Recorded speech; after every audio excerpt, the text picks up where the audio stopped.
ఇవాళ విశాఖకు CM Chandrababu Cognizant భవనానికి శంకుస్థాపన, ఎకనామిక్ జోన్ పై అధికారులతో చర్చ. నార్సింగిలో అగ్ని ప్రమాదం, గ్యాస్ సిలిండర్ పేలి చెలరేగిన మంటలు, గుడిసెలోని నగదు బంగారం దగ్ధం. కడపలో ఫ్లెక్సీ కలకలం, కొత్త మేయర్ పాక సురేష్ పై వెలిసిన ఫ్లెక్సీలు, ఇదేమి కర్మ మన కడపకు అంటూ బ్యానర్లు. తొలి దశ పంచాయతీల్లో కాంగ్రెస్ సత్తా, అత్యధిక స్థానాలు హస్తం పార్టీ కైవసం, 2295 గ్రామాల్లో కాంగ్రెస్ అభ్యర్థుల విజయం.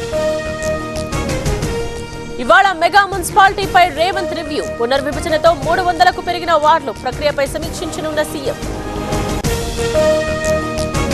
తెలుగు రాష్ట్రాల్లో పెరిగిన చలి తీవ్రత, సింగిల్ డిజిట్ కు పడిపోయిన టెంపరేచర్స్, ఆదిలాబాద్ లో కనిష్ట ఉష్ణోగ్రతలు నమోదు.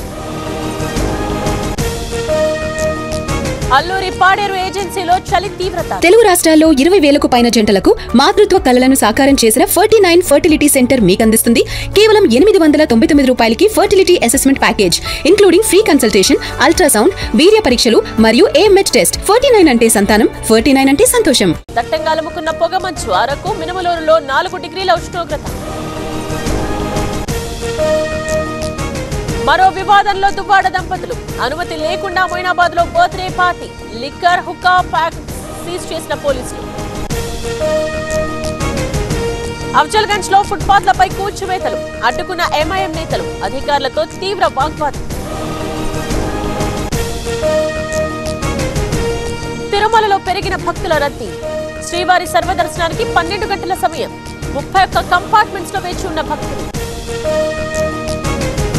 ఢిల్లీలో పెరిగిన తీవ్ర వాయు కాలుష్యం, AQI సగటున 386 పాయింట్ల నమోదు, తీవ్ర ఇబ్బందులు పడుతున్న ప్రజలు.